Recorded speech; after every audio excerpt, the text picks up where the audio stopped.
Hello friends, बहुत बहुत स्वागत है आप सभी का उन्नति कंपटीशन क्लासेस के यूट्यूब चैनल में। आज इस वीडियो में मैं आपसे बात करूंगा भूगोल पार्ट 8 की। इसमें हम कवर करेंगे आज भारत के खनिज संसाधन, भारत के उद्योग और भारत के परिवहन के बारे में। और वीडियो शुरू करने से पहले, जैसा कि मैं हर वीडियो में आपसे कहता हूँ, घबराइए मत। लाइक, शेयर, सब्सक्राइब, ऐसा मैं टॉपिक कुछ नहीं बोलूँगा, जैसा आपको बेस्ट लगता है वैसा करिएगा। बट मैं आपसे बस केवल इतना ये बोलूँगा कि आप इस वीडियो को अगर पहली बार देख रहे हैं तो शायद आपको एक बात के बारे में ना पता हो कि इस वीडियो को देखने का एक छोटी सी कंडीशंस आपके ऊपर मैं अप्लाई करता हूँ, जो शायद आपके लिए बहुत बेनिफिशियल होगी। अगर आप इस वीडियो को देख रहे हैं तो अपने साथ में ये लूसेंट बुक को अपने पास में रखिए और एक हाइलाइटर्स अपने पास में रखिए, और जो जो पॉइंट मैं आज आपको हाईलाइट करे हुए दिखाऊंगा पहले से ही, उन सबको आप हाईलाइट करिएगा, ठीक है। और मेरी बात को समझने का पूरा प्रयास करिएगा। अगर आप इस चैनल को पहली बार विजिट कर रहे हैं तो आप एक प्लेलिस्ट है लूसेंट वीडियो जीके की प्लेलिस्ट है, यहाँ पे आप जाइएगा। वहाँ पर आपको इस बुक से संबंधित तमाम वीडियो मिलेंगे, उन सबको वॉच करिएगा, ध्यान से समझिएगा, टाइम टू टाइम उसका रिवीजन करिएगा, बुक पे हाईलाइट करिएगा। डैम श्योर आपका जीएस का जो डर है वो इस बुक के माध्यम से काफ़ी आसानी से ख़त्म हो जाएगा। तो चलिए शुरू करते हैं आज का अपना ये वीडियो। भारत के खनिज संसाधन। भारत में खनिजों के सर्वेक्षण एवं विकास के लिए जियोलॉजिकल सर्वे ऑफ इंडिया, जिसका हेडक्वार्टर कहाँ पे है, कलकत्ता में है, तथा भारतीय खान ब्यूरो, जिसका मुख्यालय कहाँ पर है, नागपुर में, ये है जिम्मेवार। भारत के खनिज संसाधन के लिए दो बनाए गए हैं। पहला है आपका जियोलॉजिकल सर्वे ऑफ इंडिया, जिसका हेडक्वार्टर कहाँ पे है, कलकत्ता में, जो खनिजों से संबंधित कार्य करती है, उनका सर्वेक्षण करती है, कहाँ पे खनिज मिलेंगे, किस गुणवत्ता के खनिज कहाँ पे मिलने की संभावना अधिक है, तो अगर खनिज मिले तो उसको किस तरह से निकालना है, उसका इस्तेमाल कैसे करना है, तो ये सब जो स्टडी करते हैं तो वो करता है आपका जियोलॉजिकल सर्वे ऑफ इंडिया। इसका हेडक्वार्टर कहाँ पर है। अगला क्वेश्चन ये है कि इसका हेडक्वार्टर कहाँ पर है, तो ये है कलकत्ता में। आगे बात करते हैं भारतीय खान ब्यूरो, जिसका मुख्यालय कहाँ पर है, नागपुर में। तो दोनों में आपको कंफ्यूज नहीं करना है, कलकत्ता को नागपुर में और नागपुर को कलकत्ता में मर्ज नहीं करना है। ऑप्शन अगर एग्जाम में देता है तो आपको याद रखना है कहाँ पे किस तरह से क्वेश्चन पूछेगा, राइट। अब हम आगे बढ़ते हैं फिलहाल खनिज पदार्थ की ओर। प्राप्ति स्थान कौन से हैं, तो सबसे पहले हम बात करते हैं लौह अयस्क के बारे में। तो ये है आपका उड़ीसा में सोनाई, कोइंझूर, मयूरभंज। तो मयूरभंज काफ़ी इंपॉर्टेंट है, ठीक है। मयूरभंज जो है कहाँ पर है, ये है आपका उड़ीसा में। और यहाँ पे कौन सा खनिज पदार्थ पाया जाता है, एग्जाम में ये पूछता है, तो आपको याद रखना है लौह अयस्क के लिए ये जो एरिया है ये काफ़ी फेमस है, काफ़ी विख्यात है। तो मयूरभंज, सिंहभूम और हजारीबाग, ये तीनों ही इम्पोर्टेंट है। ये तीनों ही स्थान जो है वो लौह अयस्क के लिए फेमस है। विशेष बिंदु क्या है, देखो झारखंड एवं उड़ीसा राज्यों में देश का लगभग 75% लोहा पाया जाता है। भारत लौह अयस्क का निर्यात जापान, चेक, स्लोवाकिया, इटली, श्रीलंका आदि को करता है। कुल संचित भंडार की दृष्टि से भारत का विश्व में पहला स्थान है और भारत में सर्वाधिक लौह अयस्क का उत्पादन उड़ीसा में होता है। फिर हम बात करते हैं आपसे कोयले के बारे में। कोयला कोयला मिलता है सबसे ज़्यादा झारखंड में, धनबाद और सिंहभूम, गिरिडीह के बीच में। और विशेष बिंदु क्या है, कोयले के उत्पादन में भारत का स्थान क्या है, तीसरा।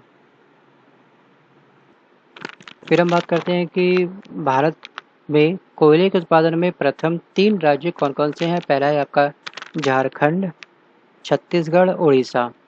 एंथ्रासाइट सबसे उत्तम श्रेणी का कोयला होता है, तो आपको याद रखना है एंथ्रासाइट के बारे में। एंथ्रासाइट किस टाइप का कोयला होता है, तो ये सबसे उत्तम क्वालिटी का कोयला माना जाता है। फिर हम बात करते हैं हम बॉक्साइट के बारे में कि बॉक्साइट क्या है। बॉक्साइट उड़ीसा, झारखंड, कोडरमा, हजारीबाग, इस स्थान पे मिलता है। लेकिन भारत में बॉक्साइट का उत्पादन सबसे अधिक कहाँ पे होता है, ये होता है उड़ीसा में। कुल उत्पादन का 50% भाग कहाँ पे होता है आपका, ये होता है उड़ीसा में। फिर हम बात करते हैं अभ्रक के बारे में। झारखंड, गुजरात, मध्य प्रदेश और राजस्थान, यहाँ पे अभ्रक पाया जाता है। और अभ्रक के उत्पादन में भारत का स्थान जो है पूरे वर्ल्ड में पहले नंबर पे है। और सबसे ज़्यादा अभ्रक कहाँ मिलता है बात करी जाए, तो ये मिलता है राजस्थान में। 51% अभ्रक इस स्थान पे पाया जाता है। तो आपको हाईलाइट करना है राजस्थान में 51%। और विश्व में कौन सा स्थान है, ये है हमारा प्रथम स्थान, ये आप याद रखिएगा। फिर हम बात करते हैं सोने के बारे में।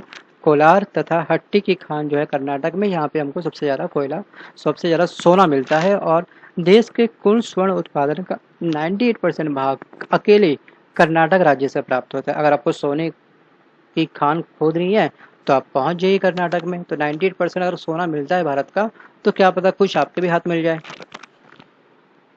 तो आपके हाथ कुछ लगेगा नहीं लगेगा इसकी गारंटी नहीं है, लेकिन अगर आप इन सब चीज़ों को याद करते हैं तो आपके हाथ पक्का लगेगा कुछ ना कुछ। तो क्या लगेगा? सरकारी जॉब। आगे हम बात करते हैं, देखिए कि यूरेनियम मैग्नेजाइट, यूरेनियम मैग्नेजाइट ये मिलता है आपका झारखंड, उत्तराखंड, राजस्थान, तमिलनाडु। और झारखंड जो है, झारखंड में इसका पहला स्थान है। और इसका सर्वाधिक भंडार कहाँ पर है? 68%। 68% भाग जो है वो है उत्तराखंड में, जो क्या है यूरेनियम मैग्नेजाइट यहाँ पे पाया जाता है। फिर अगला जो है वह है टंगस्टन, राजस्थान, तमिलनाडु, कर्नाटक। और इसका मुख्य भंडार देगाना में है। देगाना कहाँ पे है? राजस्थान में। और हीरा, हीरा मिलता है मध्य प्रदेश। कहते हैं ना पन्ना की खान, आपने गाना सुना होगा, हीरा की तमन्ना है कि पन्ना उसे मिल जाए, और पन्ना की तमन्ना है हीरा उसे मिल जाए। तो पन्ना हीरा, हीरा पन्ना। पन्ना कहाँ है? मध्य प्रदेश। और मध्य प्रदेश के बारे में काफ़ी कुछ हम पहले डिस्कस कर चुके हैं। मैक्सिमम दालें मध्य प्रदेश में मिलती है। सोयाबीन का उत्पादन सबसे ज़्यादा मध्य प्रदेश में होता है। और इसको मध्य प्रदेश को सोया देश भी बोलते हैं। सोया मतलब सोने से, स्लीपिंग से नहीं है, सोया का मतलब सोयाबीन। बात करते हैं लिग्नाइट टिन के बारे में। लिग्नाइट जो है तमिलनाडु, राजस्थान में इसका सर्वाधिक भंडार तमिलनाडु में पाया जाता है। टीन के बारे में बात करें छत्तीसगढ़ में, और इसका लगभग संपूर्ण भंडार एवं उत्पादन कहाँ पे होता है? छत्तीसगढ़ के बस्तर जिले में होता है। कहाँ पे होता है? छत्तीसगढ़ के बस्तर जिले में। अब हम बात करते हैं भारत के उद्योग, लौह इस्पात उद्योग। देश में पहला लौह इस्पात कारखाना 1874 ईस्वी में कुल्टी मतलब पश्चिम बंगाल नामक स्थान पर बराकर लौह कंपनी के रूप में स्थापित किया गया था। याद रखिएगा, देश का पहला लौह इस्पात कारखाना कब स्थापित करा गया था और कहाँ पर? तो 1874 को आप हाईलाइट करेंगे, उसके बाद आप करेंगे कुल्टी, पश्चिम बंगाल में। अगला जो पॉइंट है वो है देश में सबसे पहला बड़े पैमाने का कारखाना 1907 ईस्वी में तत्कालीन बिहार राज्य में। अगला जो पॉइंट है, जब हमारा देश आज़ाद हुआ था उससे पूर्व स्थापित लौह इस्पात कारखाने कौन कौन से थे, किसकी मदद से वो स्थापित हुए थे?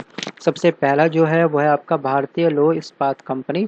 इसकी स्थापना 1908 में हुई थी, पश्चिम बंगाल में और दामोदर नदी घाटी में।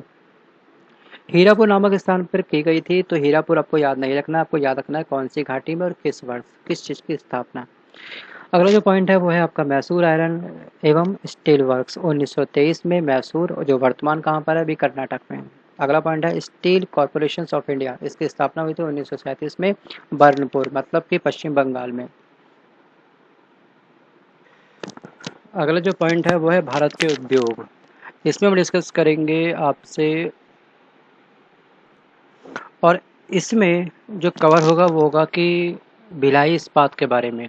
देखिए जो योजनाएं चली थी इसमें हम लोग उद्योग में अब इंक्लूड करेंगे थोड़ी बहुत पंचवर्षीय योजना, उसमें क्या क्या चेंजेस हुए उसके बारे में डिस्कस करेंगे। तो चलिए शुरू करते हैं। दूसरी पंचवर्षीय योजना काल जो आया था वहाँ से हमारे स्थापित हुए कारखाने। सबसे पहला जो कारखाना स्थापित हुआ था वो हुआ था भिलाई इस्पात संयंत्र, और इसकी स्थापना हुई थी 1955 में। और किस देश ने हेल्प करी थी हमारी भारत की, कि आप ठीक है स्थापना करो कारखाने में, जो भी खर्चा आता है हम लोग उसमें आपकी हेल्प करेंगे। अगला जो पॉइंट है वो है आपका कि सेकंड हिंदुस्तान स्टील लिमिटेड जो है आपका राउरकेला में। इसकी स्थापना उड़ीसा के राउरकेला स्थान पे हुई थी। और इसमें जो सहायता करी थी वो करी थी जर्मनी ने। आपका एग्जाम में देगा पश्चिमी जर्मनी या देगा जर्मनी, तो किसके सहयोग से कौन से संयंत्र की स्थापना हुई ये आपको याद रखना है, और कौन से पंचवर्षीय योजना के अंतर्गत। स्टेट पीसीएस के एग्जाम में ये क्वेश्चन इस तरह से पूछा जाता है कि हिंदुस्तान स्टील लिमिटेड राउरकेला की स्थापना कौन से पंचवर्षीय योजना के अंतर्गत हुई थी और किसने करी थी। आपको देगा सेकंड पंचवर्षीय योजना, तो आपको वहाँ पे कंफ्यूज करेगा। तो कंफ्यूज नहीं होना है, आपको पॉइंट टू पॉइंट याद रखना है। सेकंड जो पंचवर्षीय योजना काल था वो रहा था 1956 से लेकर 61 के बीच में। और इसको जो करा था स्थापना, इसका नाम था भिलाई इस्पात संयंत्र। स्थापना हुई थी 1955 में, सोवियत संघ मतलब रूस। और ये अभी कहाँ पर है? यह मध्य प्रदेश के भिलाई मतलब दुर्ग जिले, अब जो पड़ता है छत्तीसगढ़ राज्य में। सेकंड कवर करा हमने, अब हम कवर करते हैं थर्ड कि हिंदुस्तान स्टील लिमिटेड दुर्गापुर की स्थापना हुई थी 1956 में पश्चिम बंगाल के दुर्गापुर नामक स्थान पर, और ये सहायता हुई थी ब्रिटेन के सहयोग से इसकी स्थापना हुई थी। दुर्गापुर की स्थापना किसके सहयोग से हुई थी, कब हुई थी, तो ये हुई थी 1956 में। अगेन रिपीट कर रहा हूँ, ब्रिटेन की सहायता से। अब बात करते हैं हम लोग तृतीय मतलब कि तीसरे पंचवर्षीय योजना काल में क्या क्या हुआ था। इसमें बोकारो स्टील प्लांट की स्थापना हुई थी 1968 में सोवियत संघ की हेल्प से। तो सोवियत संघ ने सेकंड में भी हेल्प करी थी। देखिए, सोवियत संघ ने दूसरी पंचवर्षीय योजना में भी हेल्प करी थी और थर्ड में भी। तो दोनों ही याद करना है आपको कि फर्स्ट और थर्ड, क्योंकि पूछता है एग्जाम में कि मैक्सिमम संयंत्र स्थापित करने के लिए कौन से देश ने भारत को सबसे अधिक सहयोग करा, तो आपको याद रखना है सोवियत संघ, रूस, वहाँ पे। ठीक है, तो इसी तरह से अगर आप कंपेयर करके स्टडी कर रहे हो, माइंड को थोड़ा सा अच्छे से खोल के स्टडी कर रहे हो, तो डैम श्योर सिलेक्शन हो जाएगा। चौथी पंचवर्षीय योजना काल में स्थापित कारखाना कौन कौन सा हुआ था। ये जो हुआ था ये किसी के सहयोग से नहीं हुआ था एक्चुअली, ये भारत ने खुद करा था। भाई कोई बाहर वाला कब तक सहयोग करेगा, तो भारत ने सोचा कि ठीक है, जो चौथी पंचवर्षीय योजना में अब की बार हम किसी से हेल्प नहीं लेंगे। तो उसमें हुआ था आपका सलेम इस्पात संयंत्र, तमिलनाडु में है। विशाखापट्टनम इस्पात संयंत्र, ये विशाखापट्टनम आंध्र प्रदेश में है। विजयनगर संयंत्र, ये है आपका हॉस्पेट बेल्लारी जिले में। कहाँ पड़ता है ये पड़ता है आपका कर्नाटक में। उसके बाद सेल की स्थापना, फुल फॉर्म ऑफ सेल, सबसे पहले steel authority of India, sale की फुल फॉर्म ये हो गई। स्थापना हुई थी 1974 में।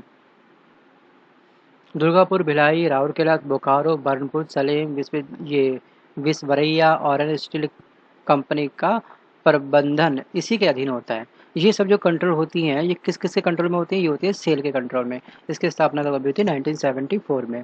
फिर हम बात करते हैं एल्युमिनियम उद्योग। भारत में पहला एल्युमिनियम उद्योग जो कारखाना लगा था वो लगा था 1937 में। कहाँ पर, पश्चिम बंगाल में। अब देखिए ये उसी का शॉर्ट नोट्स है, ठीक है ना, जैसे कि हाईलाइट करा गया जो हमने अभी पढ़ा था ना, थोड़ा बहुत उसी से संबंधित कर रहा है। देखिए, बाल्को कंपनी है, सोवियत संघ सहायक देश रहा था। तो नाल्को जो कंपनी है वो है आपका सहायक देश फ्रांस। और प्रमुख केंद्र कहाँ पर है, तो आपको ये सभी याद करने हैं। इसमें भी अगर आप कुछ, हाँ, आप एक काम करिएगा, ये हिंडाल्को, हिंडाल्को, माल्को इटली और वेदांता, ये याद कर लीजिए। ठीक है, बस बहुत है इतना।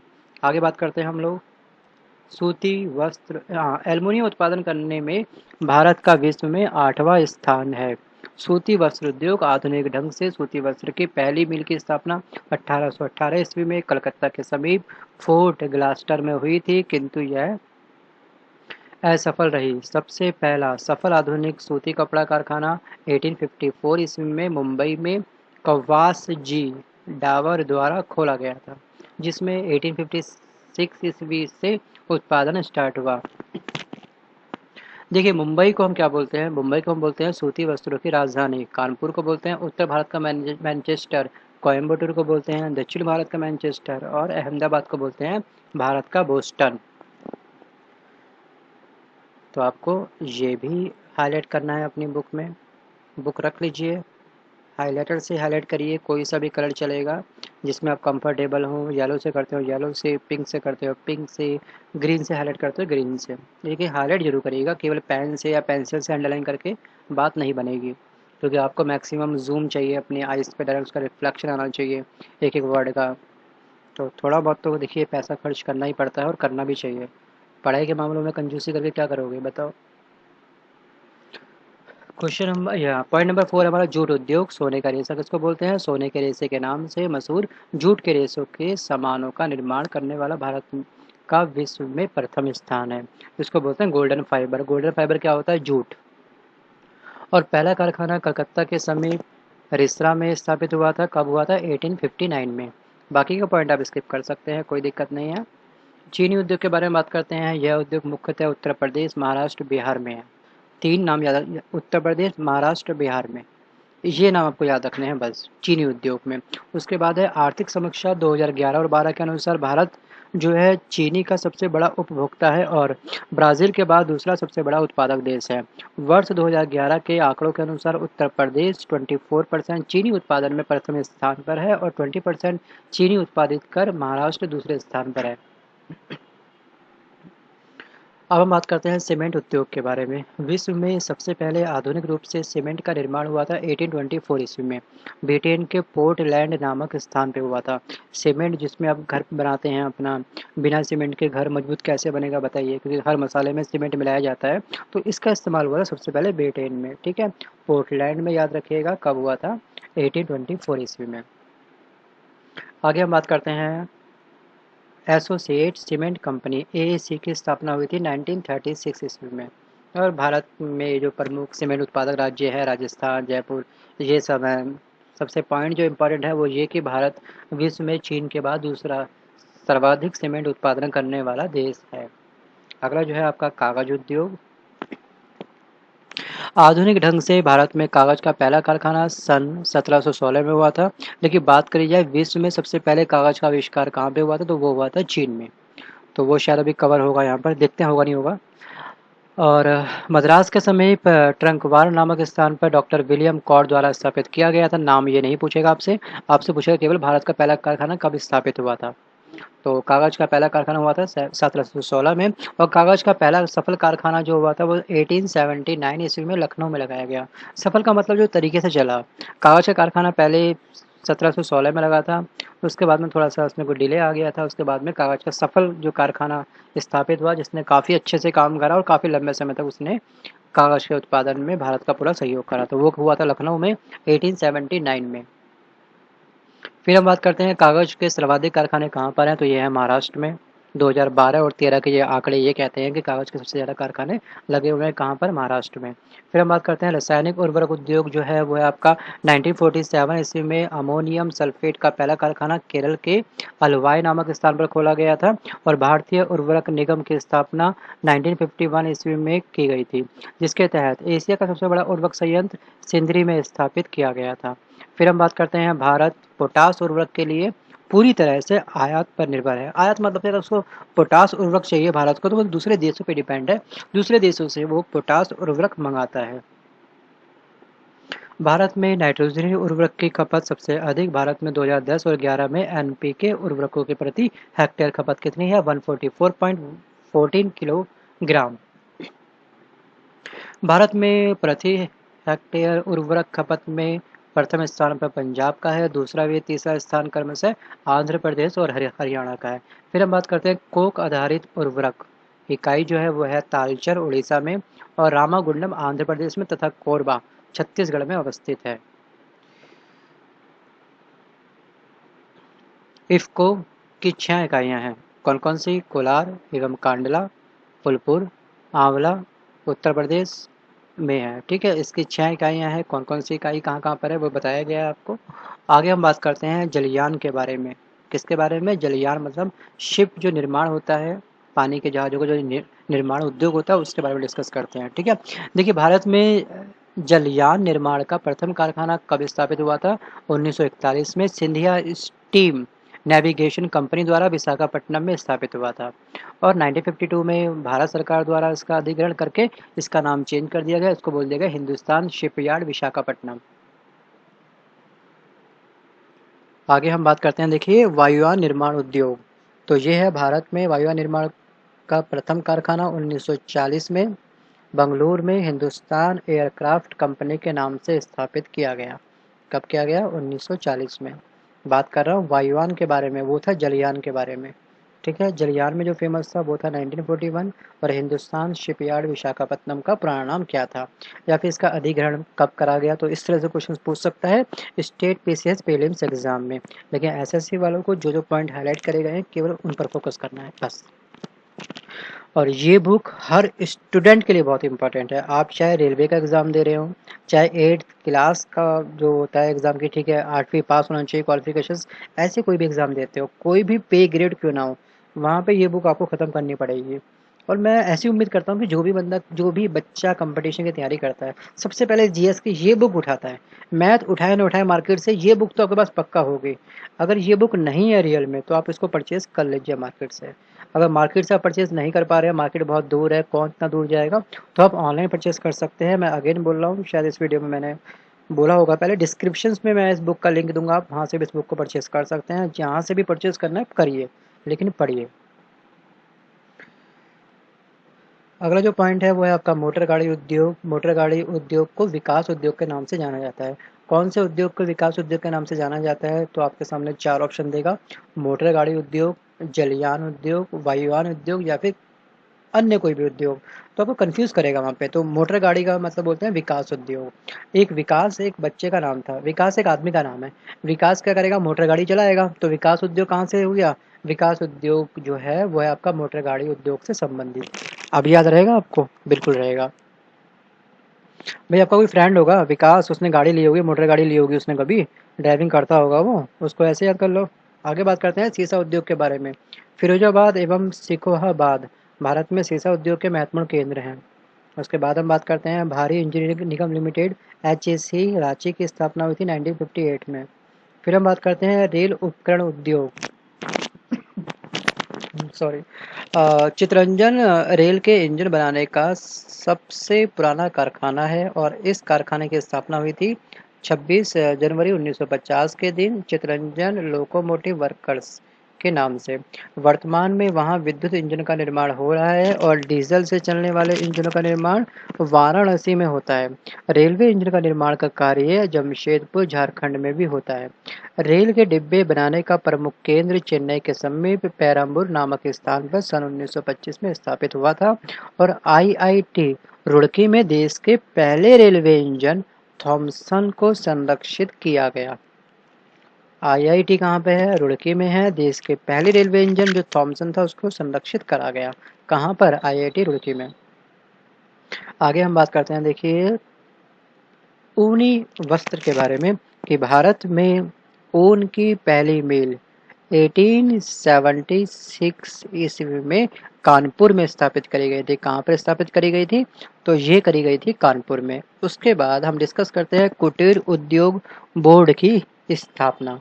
तो ये हुई थी आपकी 1948 में और केंद्रीय सिल्क बोर्ड 1949 में इसकी स्थापना हुई थी। तो ये सभी के सभी आपको याद करने हैं।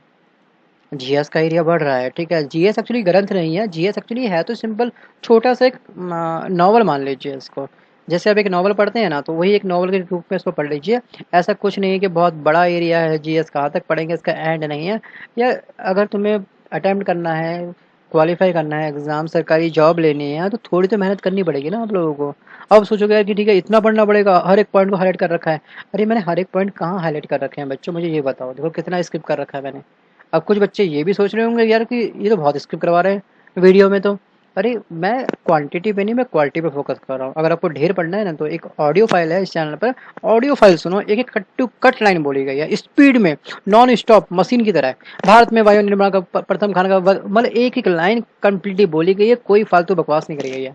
मेरी जो सही बात है कुछ लोगों को शायद बकवास लगती है, अगर आपको मोटिवेट करता हूँ, कुछ आपको टोकता हूँ किसी बात के लिए, तो यह बकवास लगती है काफ़ी सारे स्टूडेंट को। तो ठीक है, आप ऑडियो फाइल सुन लो, बिंदास सुनो, जहाँ से भी करना है करो यार, बस केवल पढ़ो। मेन टारगेट ये है आपका। हम कहाँ पे थे भाई? हम थे Chittaranjan locomotive workers, Jamshedpur railway. तो यहाँ पे ये चीज़ें आप याद कर लेना, ठीक है। मैं फिलहाल अब आगे बढ़ता हूँ कि रेशम उत्पादन आंध्र प्रदेश 37% दूसरे स्थान पर है, ठीक है। सबसे जो दूसरे स्थान पर है वो है आंध्र प्रदेश। और भारत में कुल कपड़ा निर्यात में रेशमी वस्त्रों का योगदान केवल 3% रहा है। उसके बाद भारत चीन के बाद विश्व का द्वितीय मतलब सेकंड रेशम उत्पादक देश है। और कितना उत्पादन करता है ये पूरे विश्व का? ये करता है 18%। और सड़क परिवहन के बारे में बहुत अच्छा है क्वेश्चन, पूरा टॉपिक ही काफी अच्छा है। भारत में परिवहन, तो कुल लंबाई जो परिवहन की है, मतलब कि सड़कों की कुल लंबाई नापी जाए तो वह 41 लाख किलोमीटर। कितना? 41 लाख किलोमीटर। अगला जो पॉइंट है वो है आपके सामने कि कुछ प्रमुख राष्ट्रीय राजमार्ग कहाँ से कहाँ तक है, इसके बारे में डिस्कस करते हैं। सबसे पहले टोटल जो राजमार्ग की संख्या है वो है 8। इसमें जो सबसे इम्पोर्टेंट राजमार्ग है वो है आपका 1 और 7। 7 इसलिए है क्योंकि इसकी सबसे ज़्यादा लंबाई है।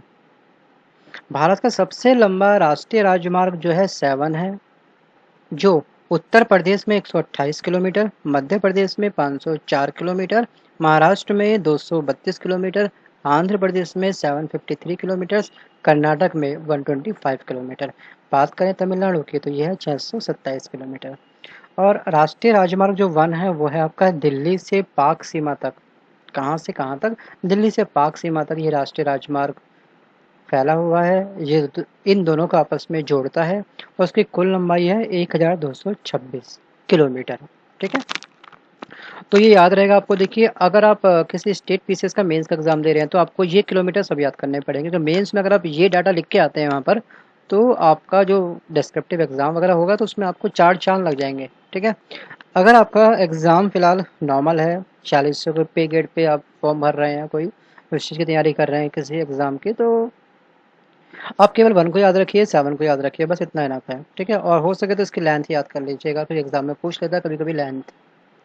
आपको दे देगा राष्ट्रीय राजमार्ग 7 की कुल लंबाई कितनी है, बताइए। 4 ऑप्शंस आपके सामने, तो आपको याद रखना है 2369, 2369। आगे बात करते हैं हम लोग कि राष्ट्रीय राजमार्ग 1 और 2 को सम्मिलित करके क्या बनता है। 1 और 2 को सम्मिलित करके राष्ट्रीय राजमार्ग 1 और 2 था ना, इन दोनों को मिलाकर के कौन सा बनता है, ये बनता है GT road, grand trunk road.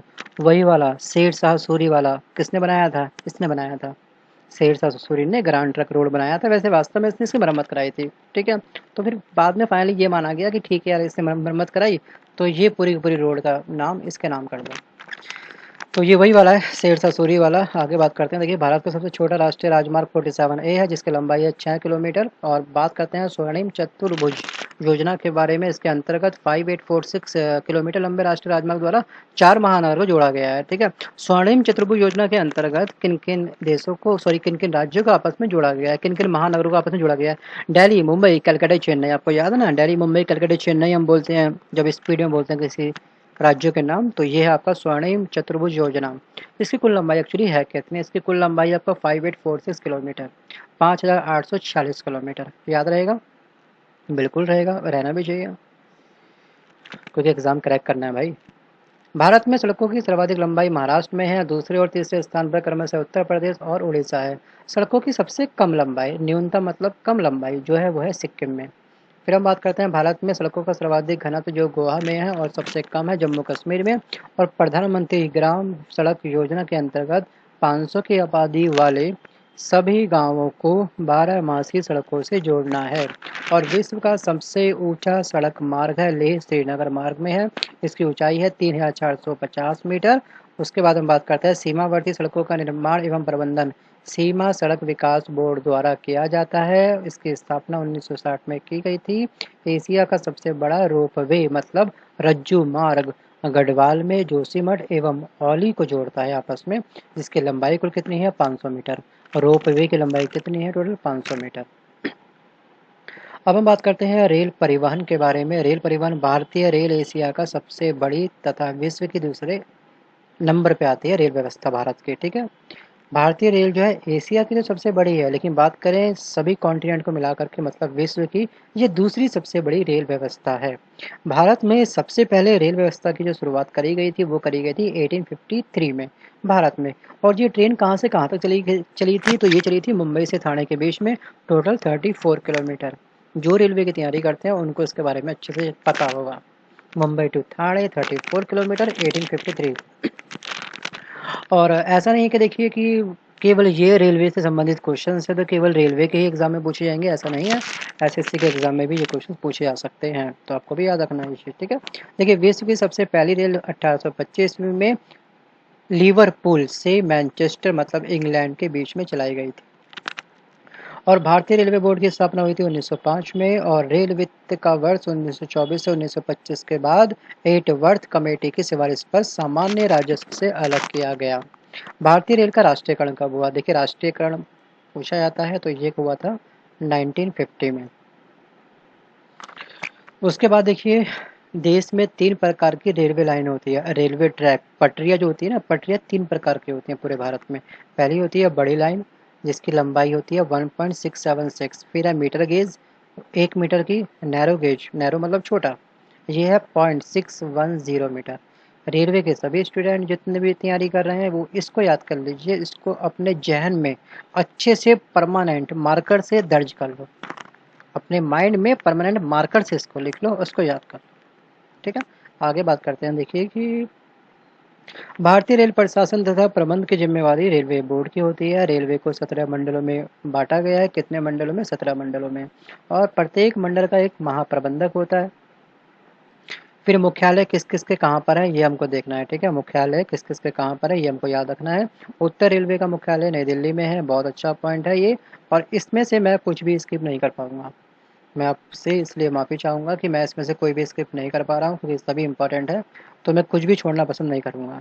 Railway के स्टूडेंट तो सारे याद कर लो। एसएससी के स्टूडेंट चाहो तो इस पूरे टाइप को स्किप कर सकते हो, इस पूरे बॉर्डर को, दोनों पार्ट को स्किप कर सकते हो, बट ये आपके लिए रिस्क रहेगा एग्जाम के लिए। एमटीएस एग्जाम में, एलडीसी एग्जाम में, सीजीएल एग्जाम में से भी यहाँ से क्वेश्चन बन सकते हैं। तो इसलिए अगर मैं इसको आपसे ये बोलूँ कि मार्कर जो सबसे ज़्यादा खर्च कर लो इसके ऊपर, इसको ऐसे ही मार्कर से आप एक काम करिए, इसी तरह से पूरे को हाईलाइट कर लीजिएगा, ठीक है। कोई दिक्कत नहीं, एक आध मार्कर ख़त्म हो जाएंगे तो कोई नहीं। पहली सैलरी आती ही जॉब लगती है, पहली सैलरी से आप मार्कर का पैसा कवर कर लेना, ठीक है। देश में सबसे लंबी दूरी तय करने वाली रेलगाड़ी है विवेक एक्सप्रेस, और भारत की सबसे तेज़ रफ्तार ट्रेन नई दिल्ली भोपाल शताब्दी एक्सप्रेस है। इसकी रफ्तार कितनी होती है? 150 से 160 किलोमीटर प्रति घंटा। और विश्व का सबसे बड़ा रेल मार्ग है ट्रांस साइबेरियन, लंबाई कितनी है? 9438। और विश्व की सबसे तेज ट्रेन है आपका Beijing Gwangju high speed train. और भारतीय रेल व्यवस्था के अंतर्गत 31 मार्च 2011 तक कुल 64,460 किलोमीटर लंबा रेल मार्ग बिछा हुआ है। इसका लगभग कितना है? 28% भाग। बिजली से चलने वाली प्रथम गाड़ी है डेक्कन क्वींस, जो मुंबई टू ठाणे के मध्य चली है। अब हम बात करते हैं Konkan railway Calcutta metro train के बारे में थोड़ा सा। पहले हम बात करते हैं कोंकण रेलवे। कुल लंबाई कितनी है? 741। कलकत्ता मेट्रो रेल जो थी 1972 ईस्वी में बनी। यह योजना 1975 से अमल में आई। 72 में बन गई थी, लेकिन 75 में ये अप्लाई हुई। 75 से रेगुलर बेस पे कलकत्ता मेट्रो ट्रेन स्टार्ट हुई। और रेल मार्ग की कुल लंबाई है 16.45 किलोमीटर थी उस टाइम पे। अब हम बात करते हैं दिल्ली मेट्रो। तो यह परियोजना जापान के द्वारा वे कोरिया की कंपनियों के सहयोग से बनाई गई। सबसे पहले जो ट्रेन चलाई गई थी दिल्ली में मेट्रो रेल, वो चलाई गई थी 25 दिसंबर 2002। मैक्सिमम लोगों को 2002 याद होगा, लेकिन डेट याद नहीं होती है। 25 दिसंबर 2002 मतलब क्रिसमस के दिन। अब याद रहे क्रिसमस कब बनता है? 25 दिसंबर को। और ये 30 हजारी से शाहदरा के बीच में। अब तो दिल्ली में हर तरफ मेट्रो फैल गई है। अब हम बात करते हैं बेंगलुरु मेट्रो रेल के बारे में। इसकी शुरुआत जो हुई थी वो हुई थी 20 अक्टूबर 2011 के बीच में। और फिर हम बात करते हैं विश्व की पहली मेट्रो रेल लंदन में चलाई गई थी, जिसकी शुरुआत हुई थी 10 मई 1963 में।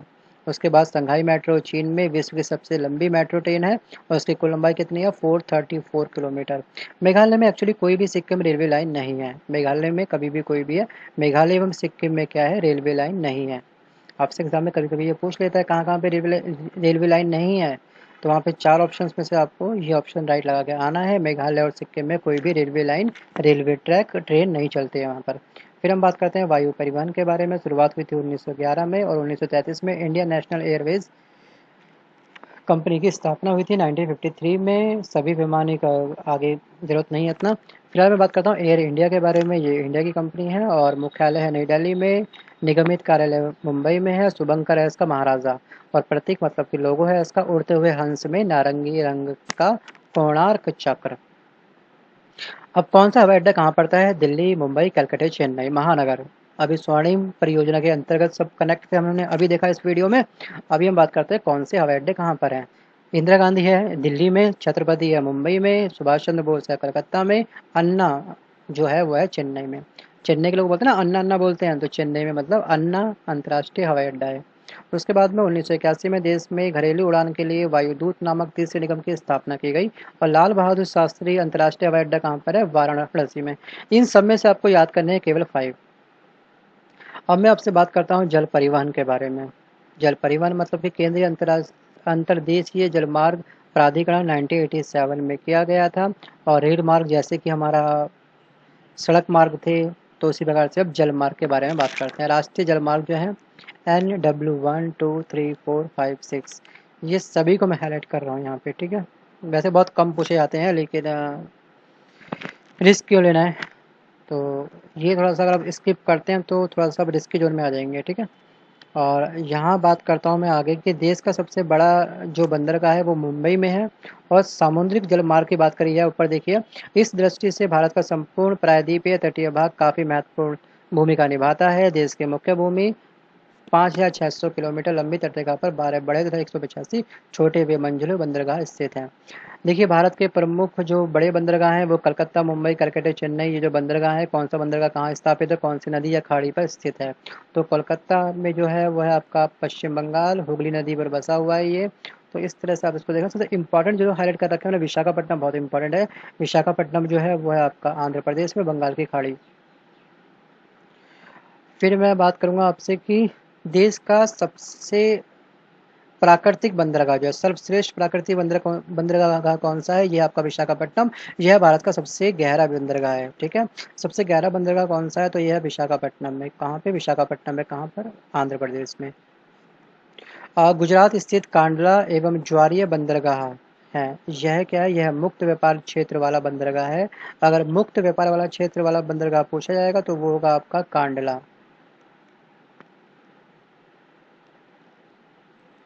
तो बच्चों, आज के इस वीडियो में बस केवल इतना ही। अगर ये वीडियो आपको पसंद आया तो प्लीज़ इसको लाइक करिएगा, और आपका कोई भी फ्रेंड अगर कंपटीशन की तैयारी कर रहा है उन तक इस वीडियो को शेयर करना प्लीज़ मत भूलिएगा। इस वीडियो को देखने के बाद में मैं आपसे कहना चाहूँगा कि अगर अपने तरीके से हाईलाइट बुक को कराए तो इस वीडियो को एक बार और व्यू करिए।